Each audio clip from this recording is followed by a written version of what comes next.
So, hi Volker, how are you today? Excellent, thank you. How are you? Not bad.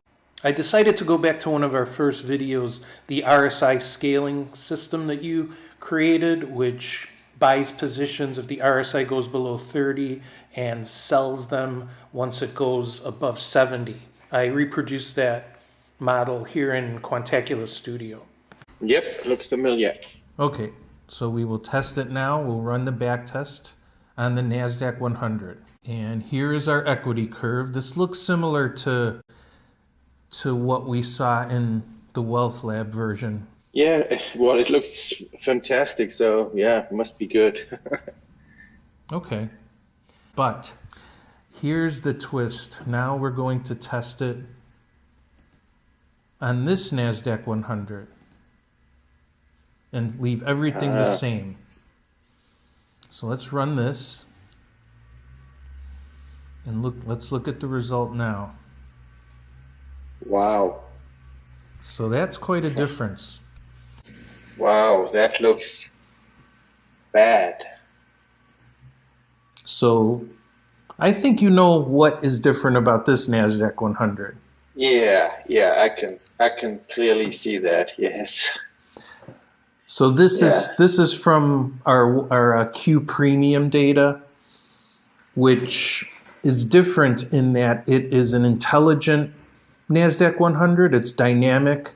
It has all of the data for the stocks that came out of the NASDAQ 100, and it has the intelligence to take the trades of only the stocks that were in the NASDAQ 100 at the time that the trade was triggered.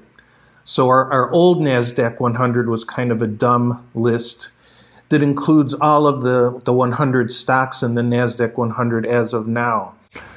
But, I mean, if we look at our equity curve, we're testing all the way back to the year 2000. So just because the stock was in the NASDAQ 100 now doesn't mean that it was in the NASDAQ 100 back in the year 2000. And they only put the good stocks in the NASDAQ 100. So what we saw when we tested on the dumb NASDAQ 100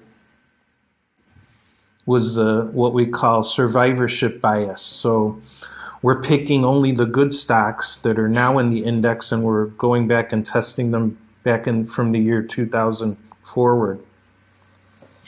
Yeah, and that's really, I think that's the main reason why people fail when they develop systems, because they're not doing it the right way or not using the right data. And as you can see now, you think an RSI system works well, and then you all of a sudden find out, no, it doesn't. Yeah, let's run them side by side and take a look side by side here. Backtest results, equity chart, and then let's tile these vertically. So here they are side by side. The dumb NASDAQ 100 on the right and the intelligent NASDAQ 100 on the left without survivorship bias. Yeah, and it's an amazing difference, and I would have not expected it to be that big. But yep, as I said, that's exactly what I think why a lot of systems fail at the end.